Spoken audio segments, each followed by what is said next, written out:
This is an iHeart podcast. Guaranteed human.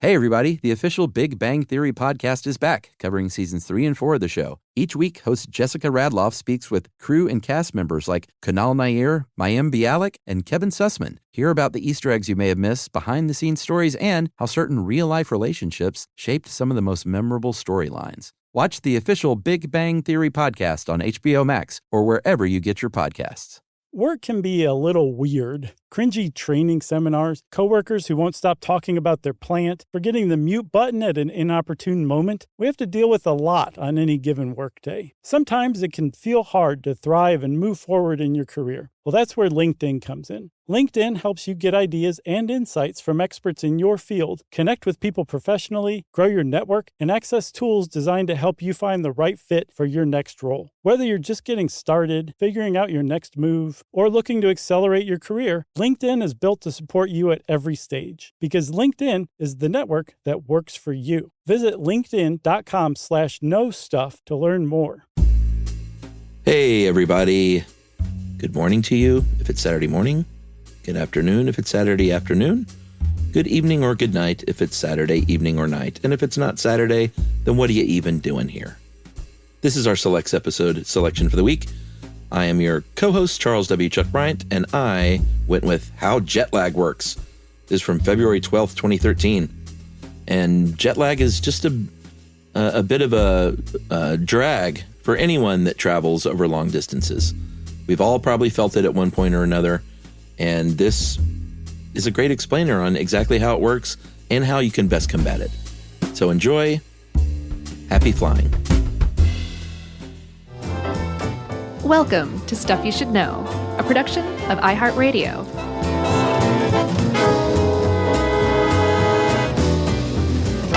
Hey, and welcome to the podcast. I'm Josh Clark. With me, as always, is Charles W. Chuck Bryant, who just flew in to be here. Yeah. I was on the Concorde. I was just in Paris, dude. Dude, I've seen a Concorde. Oh, yeah? Yeah, the Air and Space Museum. Not the one in downtown D.C., Yeah. but the one out by Dulles Airport at the new museum. Oh, my God. It's awesome. I wanted on board so bad, but It's like you're standing right next to and underneath a Concorde. It's cool. They also have like Discovery, Space Shuttle Discovery. You're standing right next to that. It's a really neat museum. Why did they end up grounding the Concorde? Was it not cost efficient? It wasn't, and like anytime there was any kind of problem, like everyone died. Really? Oh my God, yeah. But also the U.S. Outlawed supersonic air travel. So, like, you couldn't fly across the interior of the continent. Oh, okay. Which cut out, like, a lot of the flights. Revenue source, yeah. So, basically, it was just... and I don't think Air France or British Airways ever even broke even in all those years. On Concorde flights? Yeah. But, and then in 2003, there was that most recent crash, that last crash, and after that, that was it for the Concorde. Yeah, I think, if I'm not mistaken, my friend Justin, who you know, his mom...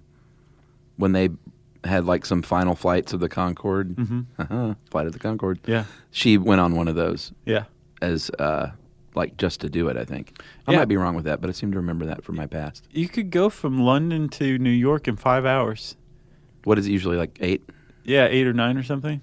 Yeah. And do you remember when Phil Collins played Band-Aid? He played a show in London, then got on the Concorde, flew to New York, and then played a show there. Yeah. Like Live in the Aid. same night. Yeah. That was pretty cool. That was Live Aid. Was it Live Aid? Yeah. But, you know, what's the difference? The one thing I knew was that it wasn't Farm Aid. Yeah. Phil Collins. Oh, did he play Farm Aid? I don't think so. No. That was more Willie. Willie and Mellencamp and Neil Young and all those cats. Yeah. So Phil Collins flying back and forth between London and New York to deliver his concert. So thank God that happened. I love Phil Collins. I think that. Do you really? Oh yeah, dude. That wouldn't have been possible had it not been for something that we like to call the jet age. Yes. Starting around the late 50s, the jet became the preferred mode of travel, which, interestingly, a ticket on a jet was actually less than a ticket on like a propeller piston engine plane. Oh, really? At first? Yeah. Interesting. Isn't that interesting? Yeah. But in the late 50s, you had McDonnell Douglas and Boeing really kind of duking it out to create the jet to get people very quickly from one part of the country to another. Yeah. And it opened up commercial air travel. And all of a sudden, you didn't have to be the richest person in the world to get from, New York to L.A., without having to drive or taking forever to get there. A train, prop plane, whatever. Yeah. And invented jet lag, essentially. Well, there you go. Thanks for finishing my intro for me. Well, we've only been around, we've been leaping time zones for less than 100 years. So there are some beliefs that eventually we may evolve out of jet lag. Yeah. But for now, we haven't been doing it long enough. No, it's been like 50, 60 years. Yeah, our bodies to even know what the heck is going on. Right. And that's pretty much what jet lag is. Our body does not know what's going on. Yeah. There's another term for jet lag. It's called desynchronosis. That's a great word for it. Yeah. Your body has a biological clock, and when you travel from one time zone to another in fairly short order, your body gets out of sync with its environment, and all of a sudden all the cues it uses to regulate itself and all sorts of things that your body does, it gets out of sync. And what happens when you get out of sync? Well, there's a lot of stuff that happens, Chuck. I'm glad you asked that. You can have cognitive problems thinking and problem solving, and just general mental problems. Short term, of course, and temporary, but still, you're not thinking quite right. Health problems. There was a study in 2006 from the University of Virginia that found out that lab rats who were given jet lag, who were exposed to simulated jet lag, which is basically, I think, a DC to Paris flight once a week for, I guess, most of their lives probably. Older ones died much more quickly than younger ones. Yeah, so if you're old, which I've noticed that my jet lag has gotten worse as I've aged. Yeah, man. For sure. I didn't used to get jet lagged at all. Yeah. I didn't know what the big problem was. Yeah. And now it's like one of the worst things that can ever happen to you. Yeah. Well, yeah. Fatigue, alertness, irritability, disorientation, depression, gastrointestinal illnesses. Yeah. It can really mess you up. That comes from flying, too. You get air gas. I never heard just of the that. change in pressure creates really? gas. It's not like methane or anything. It's just like gas bubble in your guts. So you've fart a lot on planes or after you get off the plane? You can. Yeah? As a result, sure. And you know what you should do, people, by the way? I'm going to insert some flying etiquette here and there. Are you going to... Get up and go to the bathroom and fart. Don't fart in your seat. Why are you looking at me? Well, because you're across from me. Oh, okay. No, I just, me and flying now, it's just so annoying to me because it's like a 18th century, bus station these days when you're flying. Jerry's laughing. Everybody's wearing pajamas and those teenage girls with their boots. Oh my gosh. It's just dress appropriately. You don't even have to dress up, but it's I don't want to see what you look like in your living room, I know. Well, you take your shoes off, which is something I'm There's hugely nothing against. wrong with that because my feet do not smell. If my feet smelled and my shoes smelled, I wouldn't take them off. I'm very, very aware of that kind of thing. But it's funny that you bring that up because the other night I watched Planes, Trains, and Automobiles. Great scene. Which is, that movie really holds up. Oh, yeah. And John Candy takes his shoes off. Yeah, and then takes his socks off. And I thought, well, I don't take my socks off. Right. But I thought of you because I know that you think that's a terrible thing to do. Yeah, I just think you should remain fully clothed when you're out in public like that. I'm cool with taking the shoes off as long as the socks stay on and your feet don't stink. But okay, so you're on a plane. You've got all these symptoms awaiting you, and if you are part of the 94% of Americans, you are going to get jet lag. Yeah, I wonder what's going on with those 6%. They're probably younger people who don't know what they're talking about. You think? Yes. Interesting. Because it's biological. I bet you there's something to that 6% besides you're 5 years old. You think? I doubt if they interviewed a lot of 5-year-olds about jet lag for this study. Well, not 5, but I mean, I think when I was a probably average late American teenager, adults. I was like, what's everyone's problem with jet lag? I don't understand what they're talking about. Yeah. So, Interesting. And I specifically remember being interviewed in 1998 Oh, yeah? to ask if I got jet lag. And I remember going like, no, of course not. But it is a problem. It's unpleasant for some people, but if you're in the military or if you're some huge big shot CEO, they worry that, it could impair you as a pilot or as a soldier or as a big thinker and the head of a company. Or deal closer. Yeah, you don't want some jet lag CEO lady going in there and not making good decisions and making a bad deal. Yeah. How can you be a game changer if you don't have your A game on? That's got to be the motto of some company. It probably is. I thought I just made it up. We just unknowingly plug somebody. Yeah. Like Price Pfister or something. And then what was the other study? In 2010, the university at Cal, they did a study of hamsters. Yeah. And it said that on the health tip that the lab rats created new neurons at about half the rate of rats who did not fly. So yeah, that's not good. no, your brain is literally not functioning as well as it should. It's not growing. Nope. And I said about the dying from that study about rats dying from being exposed to jet lag. Yeah, the older ones. And they've also found that in humans, you can have a harder menstruation Oh, yeah. if you're a lady. And you can develop heart disease and diabetes more readily. Basically, your entire body is just totally thrown out of whack. You're hungrier at weird times. Sure. You're just out of it. You just don't feel good. Yeah. Stressed out. You have a lot of stress hormones going. So what's going on, Chuck? What is jet lag? Jet lag, well, we need to talk about the biological clock that we all have. It's basically, the article here describes it of groupings of interacting molecules in cells throughout the body. Mm-hmm. And that's a good way to say it. Everything's working together. They tell our glands, hey, release these hormones at this time of day to make you sleepy, melatonin, which we'll get to in more detail. Maybe adjust your body temperature. It's a couple hours before you're going to wake up, so let's make you really hot for some reason. And the body is all in tuned with each other, all these things firing like a master timepiece. Who wrote this anyway? That was a pretty good Patrick analogy. Kiger. He's done some good stuff. Yeah, it is a master timepiece. And there are 20,000 nerve cells called the suprachiasmatic nucleus. Mm-hmm. We'll call it the SEN. It's at the front of the brain, right near the optic nerve. And that is what keeps your circadian rhythm and your sleep and waking cycles going. Yeah. Like clockwork. That's it. That's the biological clock, the SCN. Yep. It's pretty neat. And the fact that it's located by the optic nerve is kind of telling. Yeah. Because one of the ways that it sets itself, it actually has it's on a set cycle, 24.65 hour cycle. Yeah. And since it's off a little bit, it uses cues to reset itself. And one of the big cues it uses is natural light.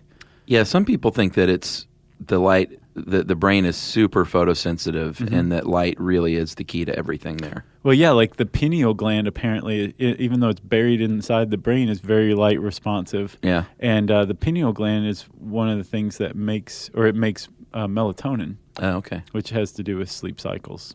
Melatonin is the good sleepy time stuff. So this whole rhythm, that 24.65 hour cycle, is called your circadian rhythm, yeah. Right? And when it's time to sleep, when it's about the time that you went to sleep the night before and it's dark out, your brain's melatonin production increases. And also, you've been building up in your head all day this stuff called adenosine, right? And that they recently found has been linked to being sleepy, what's called sleep pressure. Uh-huh. You know, when you try to stay up and you're just getting sleepier and sleepier, it's harder and harder to resist. Yeah. That experience is called sleep pressure, and they think that it's adenosine responsible for that. And it accumulates in the brain until finally, about the time that you should be falling asleep, the sleep pressure is just too much to overcome and you fall asleep. Yeah, my Emily's family, my Ohio family, has a lot of sleep pressure. We call it the yearly gas leak over the holidays. That's funny. Emily and I look up at like 7:45, we'll be watching TV and like everybody's asleep. After like a big turkey dinner or something like that? Well, after drinking all day and eating Oh, and yeah, they'll stuff do like it. that. Sure. Yeah. And it's all warm and toasty. Yeah, And so that's I get nice. it, but it's still kind of funny when it's called the gas leak. Man, you just made me feel so cozy in that description. It is in a very cozy household. So you got the melatonin production increased, you got adenosine built up, and you reach that sleep pressure threshold, and all this stuff is kind of going on this general pattern that's attuned to you and your rhythms. And, Yeah. are you a night owl? Do you like to get up early? Do you like to sleep in Sure. late? Like, this is your own circadian rhythm. Yeah. And if you mess any of that up without flying, you're going to be thrown out of sorts. If you're a Sure. night owl and all of a sudden you get a job where you got to get up super early, it's going to suck for a little while until your body adjusts. It is going to suck for a little while. And it takes a while for the body to adjust. But it also, we've never really, except for the last 60 years, we've never really had the capability of exposing the body to a sudden shock Right. of just falling out of rhythm like that. Like I'm flying to Australia. Right, exactly. Yeah.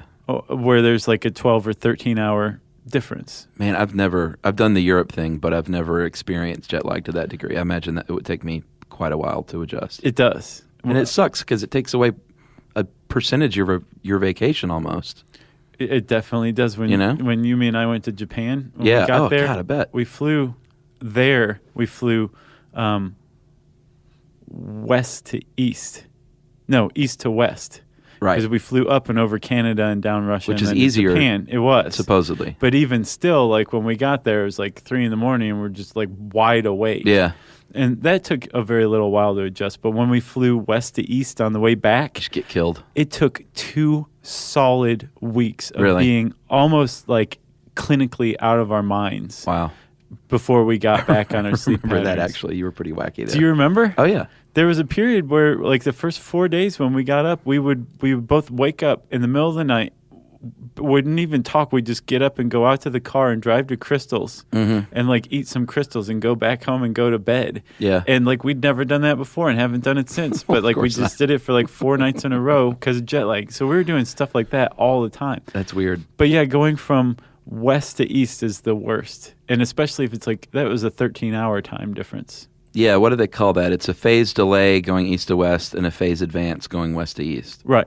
And it's kind of like you can look at it like if your clock, if you're looking at a clock and Yeah. your bedtime is a set time, in phase delay, you're just taking that hour hand and moving it back. So you're just putting off your bedtime a little longer. Yeah. With phase advance, you're moving that hour hand closer suddenly to your bedtime. Even though your body's not ready to sleep, it's bedtime now. Wow. Well, it's just interesting that the body I mean, it makes sense, I guess. What I find interesting is that we've figured out a way to technologically and artificially subject the body to like this kind of shock, Yeah. and that it responds the way that it does. Yeah. That it starts like overproducing this hormone or underproducing that hormone, and you go crazy. Well, yeah, and since you mentioned it, that's one of the things that happen. It literally disrupts biological functions, releases stress hormones, drives up your blood pressure, sends inflammation-stimulating chemical markers through your arteries. It's going to mess up your appetite, like you said, because you're used to eating at regular times, and that's why you're eating Crystal, because that was probably dinner time in Japan, I guess. Yeah, but haven't you ever noticed like when you get up early, like say you have an early flight or something, like you can get up at a normal time. Say you normally get up at 8. Yeah. You're maybe a little hungry or whatever, but you could skip breakfast. It's not a big deal. But if Sure. you're up and like moving around at 6 or something like that, Yeah. for some reason you're just starving. Like, hasn't that ever happened to you? Yeah, I'm usually not super hungry in the morning, regardless of what time I wake up. If I'm up really early, I am ravenous for some reason. And I'll also find, and I've always wondered what this was, that I'm not as hungry if I don't eat anything, but if I have like the banana, then it just makes me super hungry. Right, yeah. Yeah. Or have you noticed if you have like red meat the night before, whenever you get up the next day, you're just ravenous too? Oh, really? Yeah, that happens to me. Interesting. I don't eat a lot of red meat anymore, but I'll... Oh, you don't? No, I mean, just because Emily doesn't, so... But, yeah, I'll still have my steak every now and then. What are you eating these days? I mean, same thing I've always been eating since I've been with Emily, which is a lot of chicken and turkey and fish. What kind of fish? It depends. I'll make like tilapia tacos or grilled salmon or Nice. like what's the more flaky, like not mahi, but I'll eat mahi too. The Sure. Flounder. Yeah.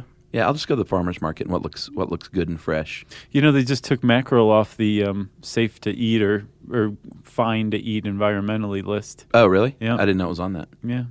Tuna, of course. Love tuna. Oh, man. But you shouldn't eat a ton of tuna either. How come? I think the mercury. Oh, is that right? Yeah. I eat a lot of raw tuna. Yeah, that they say that, Jeremy Piven supposedly had some sort of mercury poisoning from eating too much sushi, which is why he... No way. Yeah, he had to bag out of some movie or show because of it. But then I think later on they said, no, I think he was using that as an excuse, and it wasn't verified that he had mercury poisoning. That's a lot like the Twinkie defense. Jeremy Piven had the tuna defense. Yeah. But that's why they say if you're pregnant, you shouldn't eat a lot of sushi. Yeah. Yeah, for sure.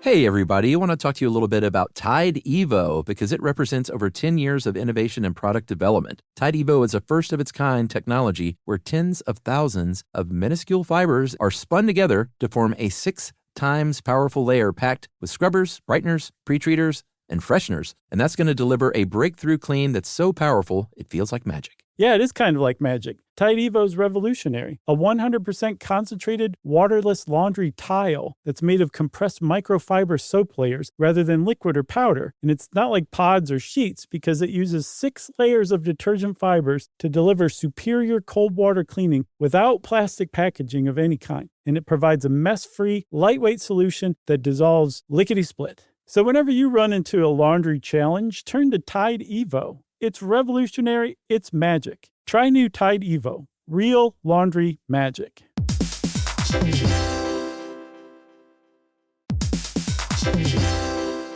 If you're a business owner or an entrepreneur, you know how hard it is to get things done fast and well. Why not have both? That's right. That's why Wix Harmony stands out. It's a website builder that helps create a site quickly without compromising your vision. You can build a fully functional website for any type of business by just describing what you want. Then everything can be customized and edited to get it exactly right. There's also built-in support to help answer questions or guide you along the way. And here's what makes it even better. You can click anywhere on your site and make changes instantly. It's these details that make creating with Wix Harmony feel seamless. That's right. So join millions of businesses already using Wix and try Wix Harmony for free at wix.com/harmony. That's wix.com/harmony.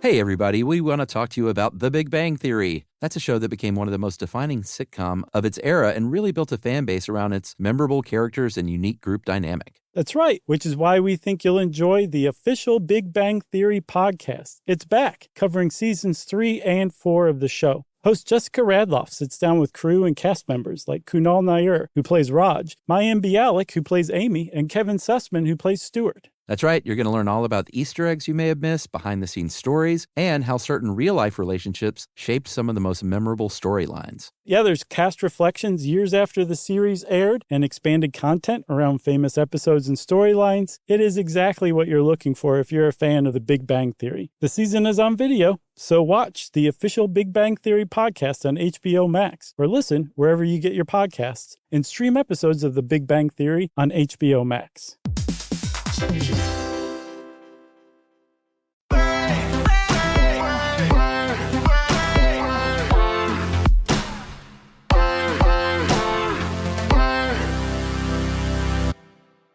Man, that was a sidetrack. Yeah, it was. I think I'm hungry is what the deal I is. am too.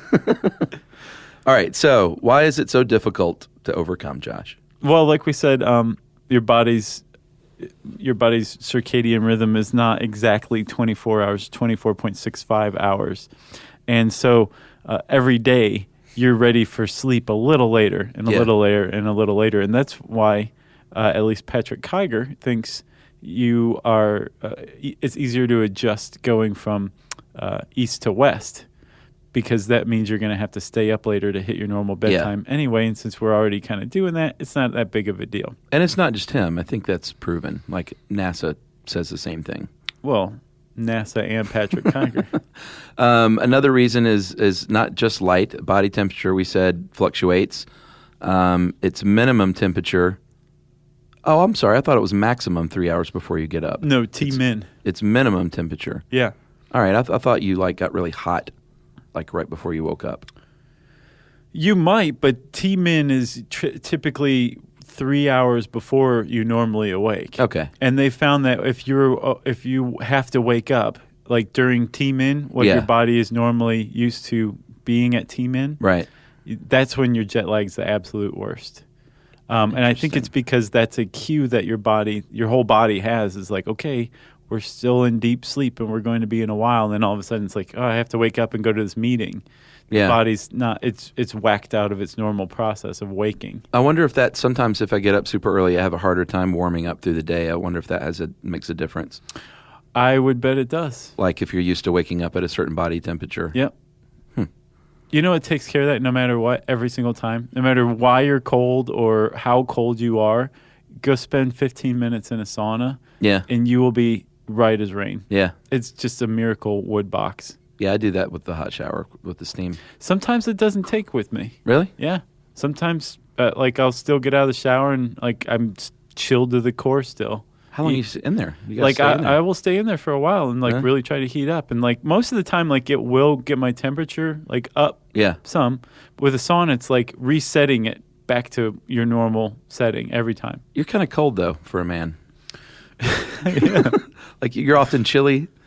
I am. When I'm not. And I know I'm super hot. You are very hot. But I think you're also a little cold. Put us together and we make a very well-adjusted exactly human body temperature-wise. Very, very middle.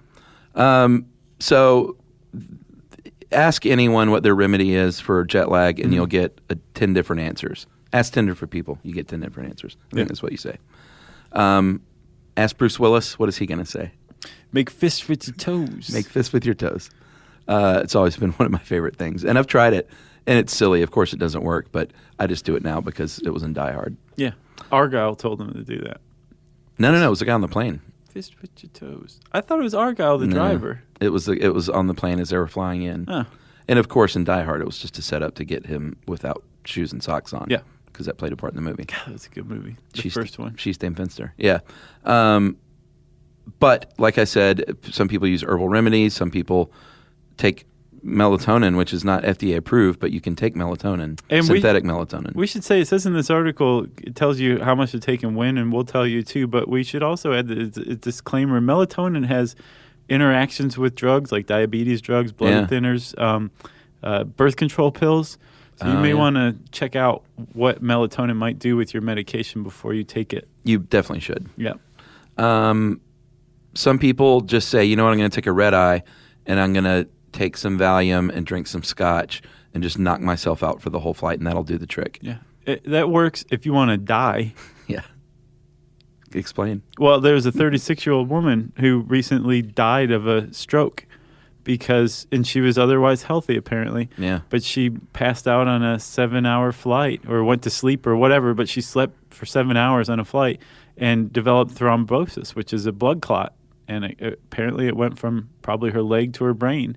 Yeah. And when we went to Japan on, I think it was Japan Airlines, they make you get up. Do they? Yeah, they're like, okay, it's big, it's plane stretching time, yeah. And they show you how to do it, sitting down at your seat, but they're also like, why don't you get up too and walk around? So, wow. Yeah, you kind of have to because you can develop a fatal blood clot just from sitting on a plane because of the change in pressure and just sitting for that long. Yeah, you're not supposed to sleep in a sitting position. Right. The body's meant to be horizontal and prone. Right. But that's just for rich people on flights. Oh, like up in first class now where they have the sleepers? Yeah. They're so obnoxious. They should put first class in the back so you don't have to walk through that scene. I know. The funniest is when they have the gauzy curtain separating first class and coach, and you can. It's like, I see that you're having a salad. I can see your salad. That hot towel looks nice. Give me some of that salad. So there are all kinds of home remedies and little wives' tales of what you can do. Right. But if you're an expert, like if you're NASA or if you are Chicago's Rush University Medical Center, you have some real advice, like gradually adjusting your circadian rhythm actually using a light box, which is a lot of effort, but I bet it works. It does. It also works for seasonal affective disorder. Sure. So there's actually, I came across a paper, and I'll tweet it out and post it on Facebook or something, or blog about it. We'll do something with it, but because I couldn't get it enough in time to really speak about it. Gotcha. But there's this guy who came up with a paper that's basically like a computational method for offsetting jet lag, Right. and figuring out how to adjust your schedule accordingly. Is it like this in the article? Yeah, Somewhat. that's the impression that I have, but it's like really detailed. But basically, Chicago's Rush University Medical Center researchers say what you want to do is, if you're going from west to east, which is the devil one, right? Phase advance. You want to start going to bed an hour earlier every day. Yeah. Right? And like several days, maybe like 5 days before your trip, you want to start going to bed an hour earlier. And not just an hour earlier across the board, but earlier and earlier and earlier, to where right before your trip, you're going to bed about 5 hours earlier. Right. And if you're going to take melatonin and you've done all your research, you want to take a half a milligram of melatonin 4.5 hours before bedtime. Yeah. And then so you want to progressively push that time earlier and earlier in the day as you're going to bed earlier and earlier at night. And then when you wake up, blast yourself with the light box. Yeah. Oh, well, east to west. That was west to east. Okay. Yeah. East to west, you want to not blast yourself with light. You want to like wear sunglasses in the morning and avoid light in the morning. But they say use a light box at your normal bedtime and stay up later. Right. Which makes sense. It sounds pretty torturous. It does. There's a New York Times article, too, called A Battle Plan for Jet Lag. Yeah. And they've done a study with Major League Baseball, actually, because they travel a lot. Oh, yeah. And they said that over a 2-year span, teams that went eastward gave up an average of 1 extra run per game. Huh. Isn't that interesting? Yeah. But they say, which is the old, I guess it's not a wives' tale if NASA is confirming it, they say it takes about 1 day per per time zone to get back into that rhythm in general. And they say the same thing. You got to regulate your exposure to light. So when you get in that hotel room, if you're traveling east, you got to expose yourself to light early and advance that clock. If you're traveling west, expose yourself to light at dusk and in the early part of the evening, and delay that clock. And they say, like, close the curtains, put a towel over your clock radio, like get it as dark as possible. Mm-hmm. Don't look at any computer screens and laptops. They say you shouldn't eat like a big meal or a spicy food like the first day you get there. Yeah. Don't like dive right into that vacation, right? Because that can mess you up as well, gastrointestinally speaking. And what else? Well, the CDC says they don't have any suggestions other than like eat a balanced diet and make sure you get some exercise. Jerks. And it's like, of course you're going to say that, CDC. Do you have any other suggestions? And they say, yes, wear loose clothing on the flight. Avoid alcohol and on caffeine. The flight. Well, and afterward. They say that first day on vacation you shouldn't be hitting the alcohol hard either. Yeah. Because that'll just mess up your sleep, period. Yeah. And then have you heard of this thing called the Valkee? No. VALKEE. Team of scientists in Finland invented this thing, and because their belief is that the brain it's all about photosensitivity. Mm-hmm. And so they actually, it's sort of like an iPod, but instead of the earplugs, it emits light through your ear canal directly to the brain. Oh my gosh. And they said it works. They tested 350 subjects over 4 years and found that there is definitely brain activity when the little Valkee is on, and that 9 out of 10 subjects felt reduction in stress, seasonal depression, and anxiety. And so they're using it for winter blues and PMS and jet lag and migraines. That's and neat. All sorts of stuff. Fantastic. Yeah, I don't know how much it is, though. I'm curious. If it is the price of an iPod or just the size of an iPod. That's a good question. Yeah. I'd try it, though. I get pretty bad jet lag. That's like when we go to do events now. I try to fly out a day early just to sort of adjust. Yeah. But I can do East Coast, West Coast. It doesn't hit me that bad. Yeah. It's more like international that gets me. Yeah. Yeah, I haven't had it very bad. Like when we went to the TCAs, I didn't seem out of sorts there or back. I get a little out of sorts. Do you? Yeah, but not super bad. I'm glad, Chuck. Yeah.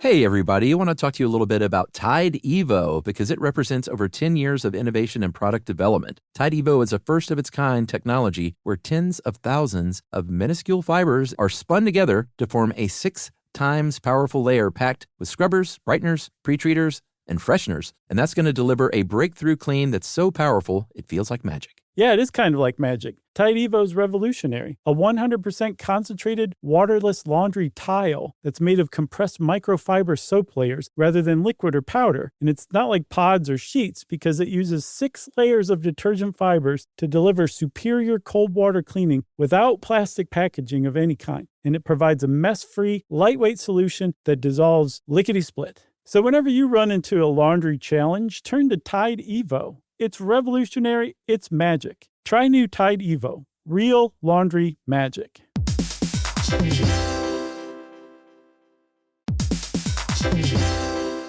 If you're a business owner or an entrepreneur, you know how hard it is to get things done fast and well. Why not have both? That's right. That's why Wix Harmony stands out. It's a website builder that helps create a site quickly without compromising your vision. You can build a fully functional website for any type of business by just describing what you want. Then everything can be customized and edited to get it exactly right. There's also built-in support to help answer questions or guide you along the way. And here's what makes it even better. You can click anywhere on your site and make changes instantly. It's these details that make creating with Wix Harmony feel seamless. That's right. So join millions of businesses already using Wix and try Wix Harmony for free at wix.com/harmony. That's wix.com/harmony.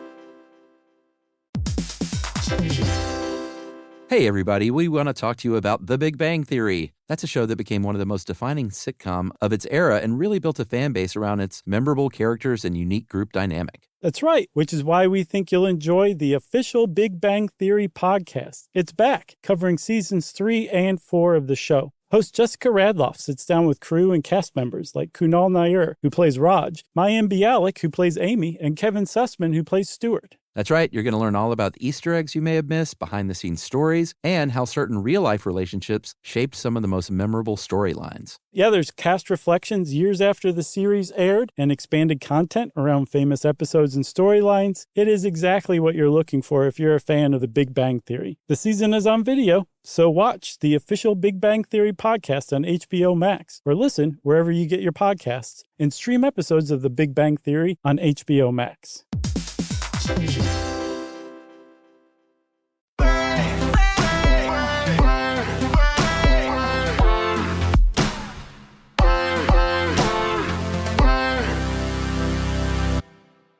You got anything else? I got nothing else. Okay, that was jet lag, everybody. Yeah.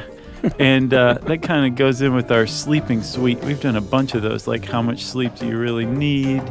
What was the one about the sleep aid? Remember the sleep aid where like you could stay up for 48 hours without any sleep? Oh, yeah. I don't remember the title of that Who one. wants to do that? I love my sleep. That was a good episode, though. Yeah. Yeah, a lot of people wish that you didn't have to sleep, I would imagine. Not me. I'm with you. I like sleep, too. If you want to hear any of those, you can go to our website, stuffyoushouldknow.com, and click on the podcast page and just start searching. Go to town. You're going to find some cool stuff. And if you want to read this article, How Jet Lag Works, go to howstuffworks.com, and in the search bar, type jet lag, and it will bring up this fine article. And I said search bar, so it's time for listener mail. Josh, I call this a very sweet email from Wendy, and I will be reading some of it and summarizing some of it because it's super long. Okay. She starts out, congratulations on the launch of your TV show. Thank you. I've been reading the online chatter, and I hope it's going comfortably for you behind the scenes as you hear these reactions. It's a bummer when those weird people on the block who mow the lawn naked or pride themselves on not being tricked into attending college think that they're qualified critics. Hopefully you're all too experienced by now to do more than laugh at the losers and just keep doing what you enjoy. So I told her that was very nice, and it came at a good time because people can be mean. Man, people have been kind of mean, but hey, We have pretty thick skin. We've been doing this for years. We got the armor on. So anyway, that was very nice, Wendy. And then she's been meaning to write in for several years to thank us. She started listening after she moved from Seattle to Burbank in 2008. And it was a pretty depressing time for her, she said. Stay-at-home mom. And we really got her through that time. A year later, she moved to Utah. She kept downloading because Chuck was on board, which is nice. Yeah. And it was like having my brothers around for an hour or so every day. That's nice. It was really nice. She said it was clear by that point, even if we didn't know each other, that you guys would probably be friends of mine if we knew each other. And you would not only appreciate the wild cultural shift from Hollywood to Salt Lake City, but also be more fascinated than turned off by my strange family connections. And she didn't explain what that meant. It's very mysterious. Then she moved from Utah to Massachusetts, and she was 8 months pregnant, and we really helped her through that. And so she was super appreciative of that. Mm. And then she says this. A long time ago, you had a mini-side conversation about what bromance meant, and seemed to conclude that it was guys who had a manly friend crush on another guy that they knew and they'd really enjoy hanging out with. I don't think we invented that. No. That's commonly what Sure. the bromance is known as. I may be a woman, but I do have a major friend crush on you guys. You filled in for the awesome friends and family that I've missed, intelligently shooting the breeze for the last, almost 5 years now. That is really nice. Yeah, so she's moving around, and we've helped her out. It's substituting for her smart friends. Keep podcasting. Take care of yourselves. You know that in the zombie apocalypse, I definitely have your backs. By the way, my weapon of choice would be an Iron Age Scandinavian sax in one hand, a long-handled axe in the other, and a shotgun I could carry across my back. So, Wendy, you are well armed, my lady. Yeah. And you'll be right by our sides. Thanks for that, Wendy. Yeah.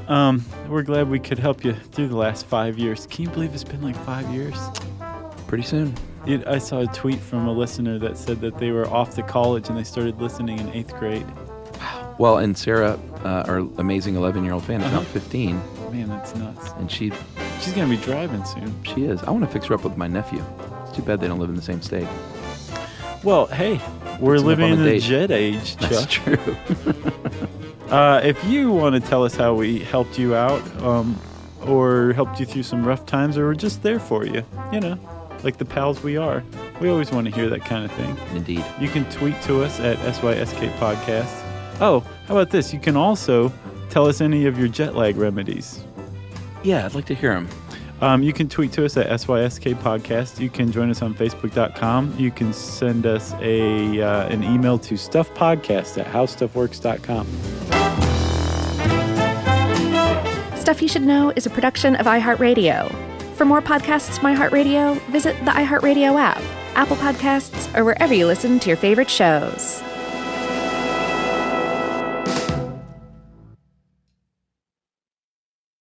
When it comes to small business, people want to talk to people, not bots, not voicemail. Your customers or clients want a real human connection. And that's exactly what they get with Ruby. Ruby is the virtual receptionist company that takes care of your callers when you're unavailable, in the middle of something, or just don't want to pick up. They can answer, screen, and transfer calls, as well as take messages, collect payments, book appointments, and more. All while saving you time and making the people you serve feel special. It's available 24/7, 365 days a year, and is 100% based in the U.S. See how it works at ruby.com, or better yet, give them a call at 844-900-RUBY. The next time you end up with something on your shirt, don't turn to your usual detergent. Check out Tide Evo. Tide Evo represents over 10 years of innovation in product development. It's a revolutionary 100% concentrated waterless laundry tile made of compressed microfiber soap layers rather than liquid or powder. It's not pods and it's not sheets. It uses 6 layers of detergent fibers to deliver superior cold water cleaning without plastic packaging. It's mess-free, lightweight, and dissolves quickly. Try new Tide Evo. Real laundry magic. Making sense of the news is a full-time job, but it doesn't have to be yours. Not when The Guardian's new podcast, Stateside with Kai and Carter, does it for you. 3 times a week, journalists Kai Wright and Carter Sherman cut right to it, asking what's actually happening and why does it matter. Drawing on The Guardian's reporting, they provide perspectives on everything from sports to fashion and deliver it with clarity and context. Listen to Stateside with Kai and Carter, wherever you get podcasts or watch on YouTube. This is an iHeart podcast. Guaranteed human.